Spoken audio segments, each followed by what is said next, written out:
नमस्कार, खबर छत्तीसगढ़ देख रहे हैं आप और मैं हूं आपके साथ सपना दीपक मद्देशिया। बुलेटिन का आगाज करेंगे खबर कवर्धा से है, जहां कलेक्टर कार्यालय के आधिकारिक को ईमेल पर एक धमकी भरा मेल प्राप्त हुआ, जिसमें कार्यालय को आरडीएक्स विस्फोटक से दोपहर 2:30 बजे तक उड़ा देने की बात कही गई है। इस मेल की जानकारी मिलते ही जिला प्रशासन और कबीरधाम पुलिस तुरंत अलर्ट मोड में आ गए। पुलिस अधीक्षक धर्मेंद्र सिंह के निर्देश पर bomb disposal squad, safer dog team और इसी के साथ वाहन की वाची टीम और थाना कवर्धा पुलिस बल के साथ वरिष्ठ अधिकारी मौके पर पहुंचे। हालांकि जांच के दौरान कहीं भी कोई संदिग्ध वस्तु, बम विस्फोटक या फिर कोई भी खतरनाक सामग्री नहीं पाई गई। प्रारंभिक जांच में ये बात सामने आई है कि ये मेल पूरी तरह भ्रामक था।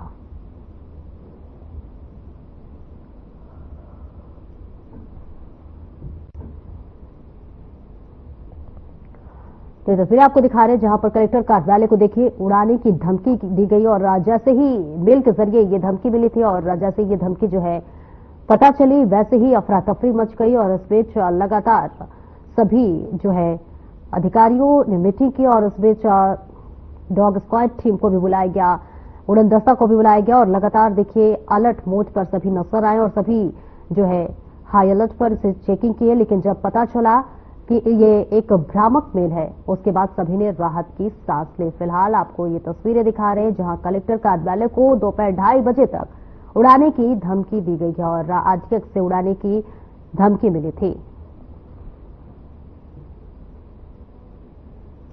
केंद्र सरकार की तरफ से घर घर जल आपूर्ति की योजना चलाई जा रही है और ऐसे में गांव तक लोगों को पीने के लिए पानी की सुविधा के लिए सरकार हर स्तर पर प्रयास में जुटी है। एक तरफ केंद्र की मोदी सरकार घर घर जल आपूर्ति के लिए कई तरह की योजनाओं को बड़े पैमाने पर लागू की गई है, जिससे ग्रामीण परिवारों को स्वच्छ जल मिल सके। लेकिन क्या सरकार की ये पहल ग्रामीणों तक जल पहुंचा पा रही है? रिपोर्ट देखिए।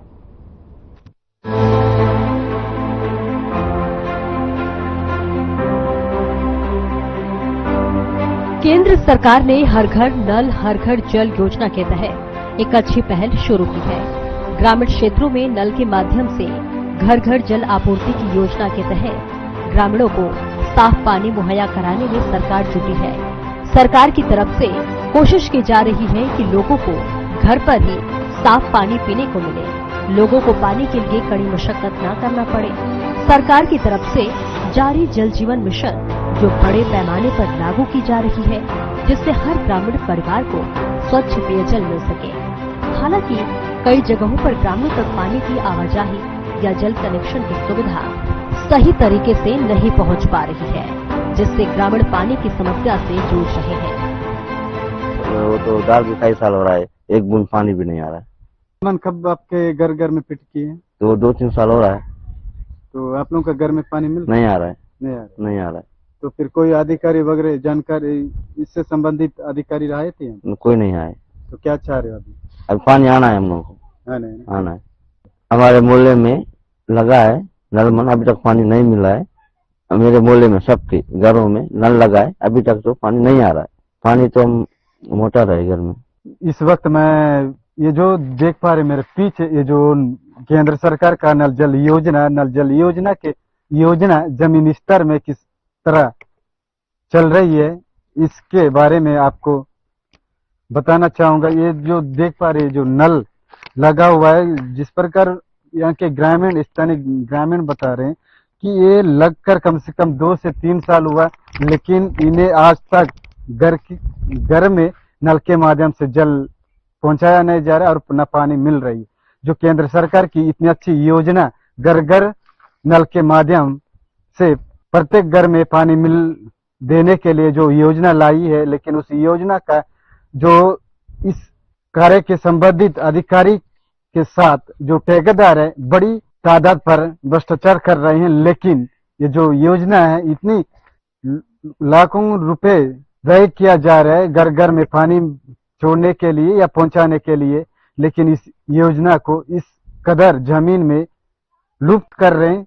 केवल पैसा ही उनके हाथ में पहुंच रहा है, लेकिन जो जिस उद्देश्य से ये जो नल जल योजना चलाई जा रही, लेकिन उस योजना का लाभ उन ग्रामीणों को या उन पब्लिक को नहीं मिल रही। सरकार की जारी योजनाओं पर जब अधिकारियों से बात की जाती है तो अधिकारियों का बयान अक्सर इस समस्या से अलग होता है। वे योजना के सफल क्रियान्वयन और कनेक्शन वितरण की बात करते हैं, जबकि वास्तविकता जमीनी स्तर पर इससे बिल्कुल अलग है।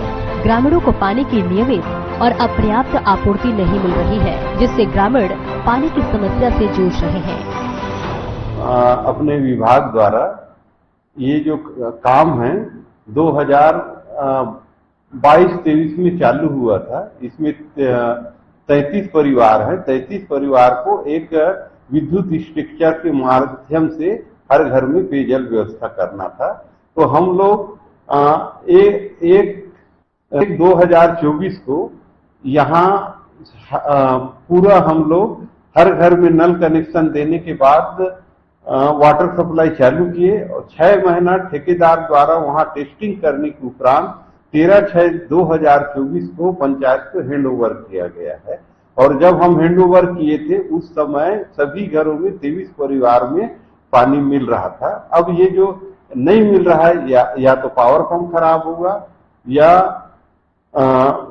हो सकता है ऑपरेटर नहीं रखे होंगे, जिसके कारण से सही समय में सप्लाई या स्टार्ट नहीं कर पा रहे होंगे। हाँ, जब हैंड ओवर लिए हैं और ये क्या है, मतलब गांव के सहयोग से भी चलना है, क्योंकि 33 परिवार है, बहुत बड़ा परिवार नहीं है। यदि आपसी जैसे उनको हम लोग बताए थे जैसे ऑपरेट करना है, कोई ऑपरेटर भी नहीं रखेंगे तो डेली एक परिवार को बोल सकते हैं इतना बजे चालू करो, इतना बजे बंद करो।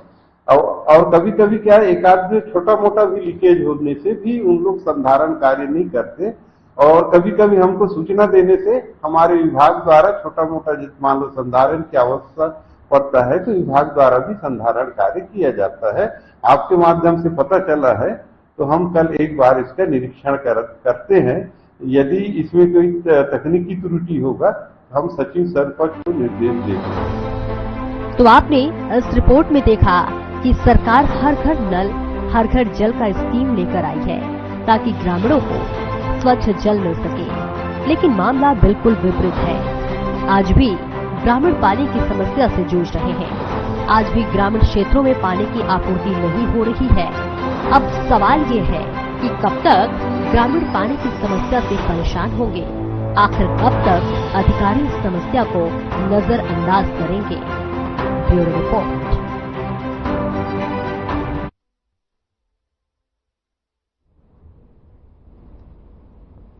तो देखिए, घर घर जल आपूर्ति को लेकर लोग परेशान हैं और ग्रामीणों को राहत मिले इसके लिए लगातार अब ग्रामीण जो है गुहार लगाते हुए भी नजर आ रहे हैं।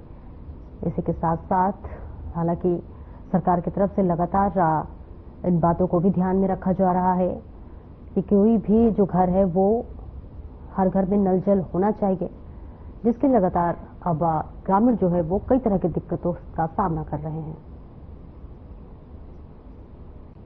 और अब सीधे लिए चलते हैं आपको रायपुर, जहां छत्तीसगढ़ टूरिज्म बोर्ड का कार्यक्रम का आयोजन किया गया है, जहां पदभार ग्रहण समारोह कार्यक्रम का आयोजन हो रहा है। मुख्यमंत्री विष्णुदेव साय कार्यक्रम में शिरकत किए हुए हैं। देखिए, से मेरे गृह जिले के रहने वाले भी हैं, लगातार साहित्य से जुड़े हैं और ऐसे समय में जब आज छत्तीसगढ़ी साहित्य छत्तीसगढ़ी भाषा के साथ उसे भी आगे बढ़ाने का नई शिक्षा नीति में, ऐसे अवसर में जब आपके अनुभवी कंधे पर साहित्य अकादमी की जिम्मेदारी सौंपी है माननीय मुख्यमंत्री जी ने, तो निश्चित रूप से इस क्षेत्र में उल्लेखनीय और अद्भुत काम होगा। दोनों को मेरी बहुत बधाई, बहुत शुभकामनाएं। जय जोहार, जय छत्तीसगढ़।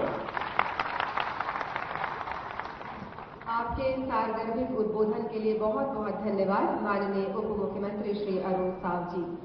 और अब हम जिन शख्स को आमंत्रित करने जा रहे हैं आप सभी को संबोधित करने के लिए, उन्होंने माननीय मुख्यमंत्री के पद को सुशोभित किया है और वर्तमान में हमारे माननीय अध्यक्ष है छत्तीसगढ़ विधानसभा और चाउर वाले बाबा के नाम से जिन्होंने प्रसिद्धि पाई है छत्तीसगढ़ के कोने कोने में। आदरणीय माननीय डॉक्टर रमन सिंह जी को हम सादर आमंत्रित करते हैं हम सभी को संबोधित करने के लिए और आशीर्वचन के लिए। आज का यह गरिमामय आयोजन जब छत्तीसगढ़ पर्यटन मंडल के अध्यक्ष के रूप में श्री नीलू शर्मा जी का पदभार ग्रहण, अध्यक्ष साहित्य अकादमी श्री शशांक शर्मा जी का पदभार ग्रहण और अभिनंदन का यह आयोजन और इतनी बड़ी संख्या में आप सबकी उपस्थिति ये बताता है कि आप सब आशीर्वादक के रूप में यहाँ आए हैं। आप सबका मैं स्वागत करता हूँ, अभिनंदन करता हूँ। माननीय मुख्यमंत्री विष्णुदेव साय जी जो लगातार 2 दिन के बस्तर के प्रवास के बाद 2 बजे सीधा एयरपोर्ट से कार्यक्रम में और लगातार रायपुर में भी ये तीसरा कार्यक्रम आयोजित है और बहुत सारे कार्यक्रम आयोजित हैं। तो मैं मुख्यमंत्री जी को उनके ऊर्जावान जिस प्रकार से आप अपनी समय और ऊर्जा को पूरी ताकत से लगाते हैं और कार्यकर्ताओं के कार्यक्रम में पहुंचते हैं, मैं आपको बहुत बहुत धन्यवाद देता हूं। ये कार्यकर्ताओं का कार्यक्रम है, सम्मान।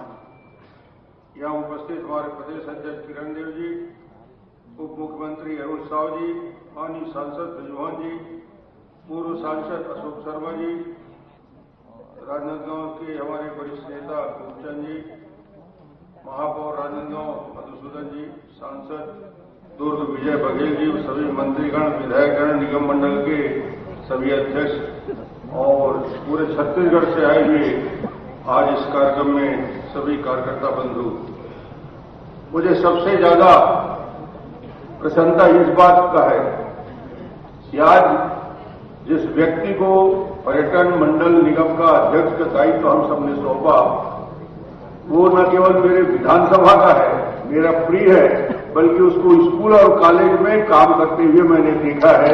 उसकी राजनीति की शुरुआत विद्यार्थी परिषद से कॉलेज में चुनाव लड़ते देखा है और जो अपनी मेहनत से धीरे धीरे आगे बढ़ के इस मुकाम में पहुंचा है, उसका योगदान जिलों को तो है, मगर अशोक शर्मा जी बैठे हैं, उनको हम नाम भी दिया जा सकता है कि एक मार्गदर्शन उनको हमेशा मिलता रहा और आज खुशी है कि एक जवाबदारी राजनांदगांव की युवा को दी गई, यानी मेरे विधानसभा का कोई युवा इस महत्वपूर्ण स्थान में पहुंचा है, तो सबसे बड़ी खुशी मुझे होती है कि ये सम्मान मुख्यमंत्री जी ने राजनांदगांव का किया। छत्तीसगढ़ में पर्यटन की असीम संभावना है, अद्भुत विविधता है, ऐतिहासिक धरोहर है, परिपूर्ण और अनुकूल राज्य है। चित्रकूट, तीरथगढ़ जैसे जलप्रपात, सिरपुर जैसे ऐतिहासिक कुटुम्बसर, जैव विविधता से भरा हुआ वारनवापारा, उदंती सीता नदी टाइगर रिजर्व पर्यटन की दृष्टि से अनएक्सप्लोर्ड, जिसको आज बस्तर से लेकर सरगुजा तक कुछ कारणों की वजह से वहां तक पर्यटक नहीं पहुंच पाया है, हमारी दृष्टि नहीं पहुंच पाई है। अब माननीय मुख्यमंत्री जी के नेतृत्व में, अमित शाह के आशीर्वाद से और मोदी जी की कार्य योजना के साथ पूरा बस्तर शांति की दिशा में आगे बढ़ रहा है। अब बस्तर पर्यटन के लिए भी पूरी तरीके से खुल जाएगा और जिस दिन बस्तर पर्यटन के लिए पूरी तरीके से खुल जाएगा, मैं दावे के साथ कहता हूं, हिंदुस्तान का सबसे बड़ा टूरिज्म डेस्टिनेशन कोई होगा, हमारा बस्तर होगा। उससे खूबसूरत मैंने दुनिया के कम से कम 15, 20, 25 देशों में लंबी लंबी यात्राएं की हैं, सड़क से यात्रा की और सभी जगह मेरी एक आदत रहती थी, इच्छा रहती थी फॉरेस्ट को देखूं, मगर आज मैं ये कह सकता हूं पूरी दुनिया घूमने के बाद छत्तीसगढ़ और बस्तर और सरगुजा से बेहतर जंगल दुनिया के अंदर कहीं नहीं है। इतने सुंदर साल, सैगोन, कुसुम, महुआ, अद्भुत मोहकता है। यानी यदि कहा जाता है कि वन क्या सम्मोहित कर सकते हैं, तो मैं बोलता हूं हाँ, बस्तर में चले जाइए, वन आपको सम्मोहित कर सकता है, आपको आकर्षित कर सकता है। ये बस्तर की खूबसूरती, सरगुजा की विविधता, ये पर्यटन की असीम संभावनाओं को लेकर हम खड़े हैं। एक नया द्वार खुलने वाला है, शांति, विकास और उसके साथ विकास के साथ पर्यटन, जो कि जहां तक सड़क जा रही है, यहां से लेकर कोंडा तक, यहां से लेकर जसपुर तक 4 लेन या 6 लेन सड़क का निर्माण होता है, जब रोड कनेक्टिव होती है, आने जाने का साधन होता है, एयर कनेक्टिव होती है, रेल कनेक्टिविटी होती है, पर्यटन तब जिंदा होता है जब मूलभूत सुविधाएं उनको दी जाती है। और छत्तीसगढ़ में विष्णुदेव साय जी के नेतृत्व में ये सारी सुविधाएं उपलब्ध करा जा रही है। ये निश्चित रूप से छत्तीसगढ़ का एक नया युग आने वाला है, पर्यटन की दृष्टि से, उद्योग की दृष्टि से भी। शशांक बता रहे थे कि हमारी कल्पना और सोच, एक बड़ी सोच प्रधानमंत्री माननीय नरेंद्र मोदी जी की 1947 तक दुनिया में सर्वश्रेष्ठ 3 देशों में आर्थिक रूप से संपन्न हिंदुस्तान होगा। और हम कल्पना करते हैं जब देश दुनिया में तीसरे नंबर आएगा तो 2047 में छत्तीसगढ़ हिंदुस्तान के 3 विकसित राज्यों में एक राज्य के रूप में विकसित होगा। ये अपार अद्भुत पोटेंशियल है, ताकत है छत्तीसगढ़ के अंदर। अभी इसका दोहन हुआ ही नहीं, अभी तो शुरुआत हो रही है। रजत जयंती वर्ष 25 साल, अब 25 साल का युवा, 25 साल में युवा के बाद आगे बढ़ता छत्तीसगढ़। यह अद्भुत संभावना है सभी क्षेत्र में। और ऐसे युवा नेतृत्व जब सामने आएंगे तो मुझे अच्छा लगता है कि निश्चित रूप से सभी क्षेत्रों में विकास होगा। और माननीय विष्णुदेव साय जी का कुशल नेतृत्व मिलता रहेगा तो निश्चित रूप से छत्तीसगढ़ तेजी के साथ सभी क्षेत्र में विकसित करेगा। मैं फिर से एक बार नीलू शर्मा और शशांक शर्मा जी को बहुत बहुत बधाई और शुभकामनाएं देता हूं। धन्यवाद।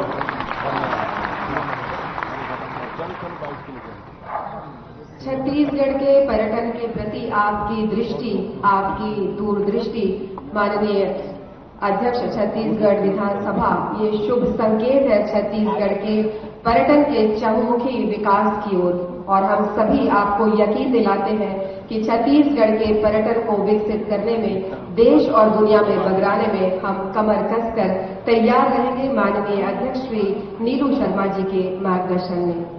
और अब एक बहुत ही सुखद संयोग है छत्तीसगढ़ के लिए कि माता कौशल्या की जन्मभूमि और प्रभु श्री राम के ननिहाल में विष्णु का सुशासन है। और ऐसे सुशासन के पुरोधा माननीय मुख्यमंत्री, हम सबके जनप्रिय मुख्यमंत्री श्री विष्णुदेव साय जी को हम सादर आमंत्रित करते हैं आशीर्वचन और संबोधन के लिए। माननीय श्री विष्णुदेव साय जी।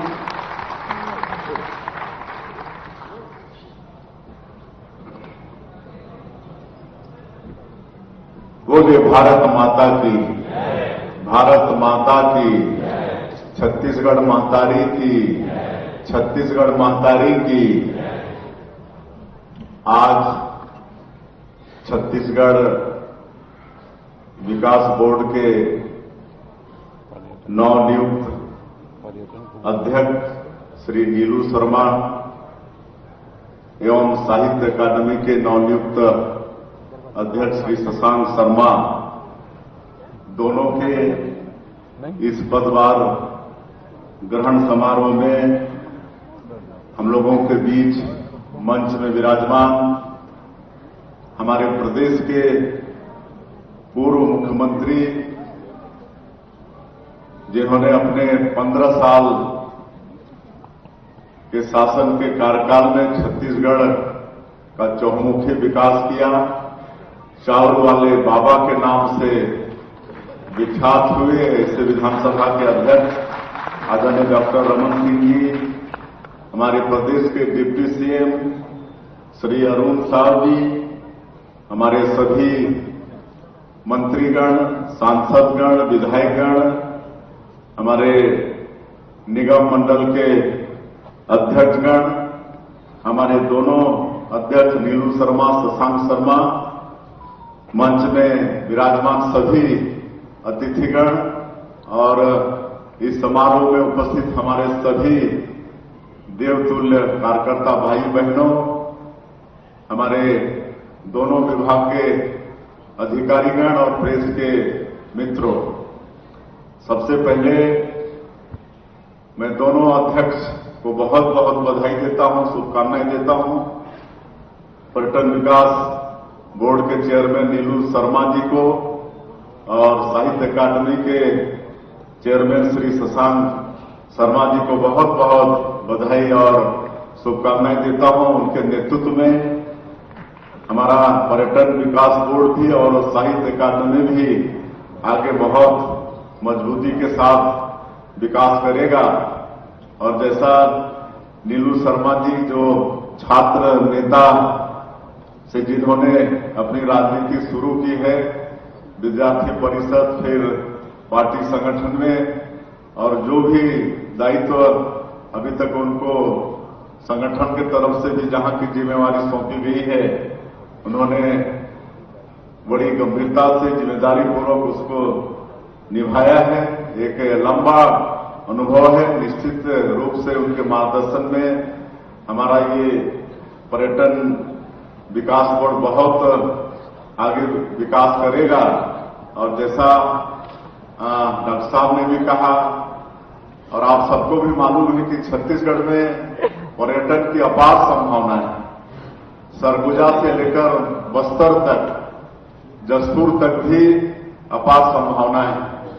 बस्तर का तो जो नासूर है नक्सलवाद, जिसकी समाप्ति अब निश्चित है, नक्सलवाद वहां पर अंतिम सांस ले रहा है और डबल इंजन की सरकार का भी लाभ मिल रहा है हमारे प्रदेश को। और हमारे देश के यशस्वी गृह मंत्री अमित शाह जी ने ठाना है कि आने वाले मार्च 2026 तक इस देश से नक्सलवाद को समूल नष्ट करना है। और आप सब लोगों को भी मालूम है कि हमारी सरकार को भी डबल इंजन की सरकार और गृह मंत्री से ऊर्जा मिल रहा है, हमारे सशस्त्र जवानों को भी ऊर्जा मिल रहा है और नक्सलवाद के साथ मजबूती के साथ लड़ रहे हैं। नक्सलवाद अंतिम सांसें ले रहा है और मुझे पूरा भरोसा है कि हमारे गृह मंत्री जी का ये संकल्प पूरा होगा और इसके बाद ये बस्तर का क्षेत्र पूरा स्वर्ग हो जाएगा। अबूझमाड़ जैसा, पूरा अबूझ कहने से अबूझ जैसा लंबा चौड़ा अबूझमाड़ का जंगल, बड़ा बड़ा जलप्रपात, चित्रकूट जैसा, तीरथगढ़ जैसा जलप्रपात, कुटुमसर का गुफा, इधर सरगुजा में रामगढ़ का गुफा जहां कालिदास ने मेघदूत की रचना की थी। अभी जसपुर में जो मदेसेर शिवलिंग है, golden book of world record ने उसको विश्व का सबसे बड़ा शिवलिंग का दर्जा दिया है। तो ऐसे पूरे प्रदेश में अपार संभावनाएं टूरिज्म के सेक्टर में है और हम लोग इस पर्यटन को उद्योग का दर्जा भी दिए हैं और नई उद्योग नीति लॉन्च किए हैं हम लोग अपने प्रदेश में। बहुत परिश्रम और सलाह मशवरा के बाद नई उद्योग नीति लाए हैं, जिसमें सभी वर्गों का ख्याल किया गया है। हमारे एसटी, एससी, हमारे जो महिलाएं हैं, जो दिव्यांगजन हैं, जो अग्निवीर के रिटायर हैं, ऐसे सभी लोगों के लिए इस नई उद्योग नीति में विशेष प्रावधान किया गया है। सिंगल विंडो सिस्टम है और इसमें जोर दे रहे हैं कि कोई अगर 1000 करोड़ का निवेश लाएगा या 1000 से ज्यादा रोजगार उपलब्ध कराएगा, उनको 20 स्कोप में उनको अलग से सुविधा, ये सब हमारे एसटी, एससी के लोगों को 1 रुपया एकड़ में उद्योग के लिए जमीन मुहैया कराना, ये सब हमारी नई उद्योग नीति में है। तो इसका लाभ हमारे पर्यटन सेक्टर को भी मिलेगा। जिस तरह से बस्तर में आप लोगों को मालूम है कि जो धुड़मारा गांव है, ये बड़े सौभाग्य की बात है कि जो यूनेस्को अंतर्राष्ट्रीय जो पर्यटन विकास संस्थान है, वो कई देशों में से हमारे छत्तीसगढ़ के धुड़मारास को शामिल किया है और निश्चित रूप से इससे अंतर्राष्ट्रीय पर्यटन विकास संस्थान का भी नजर हमारे छत्तीसगढ़ की तरफ है। आने वाले समय में पर्यटन के क्षेत्र में बड़ा फ्यूचर बहुत ब्राइट है हमारे छत्तीसगढ़ का। होम स्टे, हम अभी कल ही ये पर्यटन पर 1.25 घंटा समीक्षा किए जगदलपुर के अंदर में, तो मुझे पता चला कि ये चित्रकूट, तीरथगढ़, इससे भी और अच्छे हॉल। तो आप सुन रहे थे मुख्यमंत्री विष्णुदेव साय को। फिलहाल मेरे साथ इस बुलेटिन में इतना ही। दीजिए इजाजत। नमस्कार।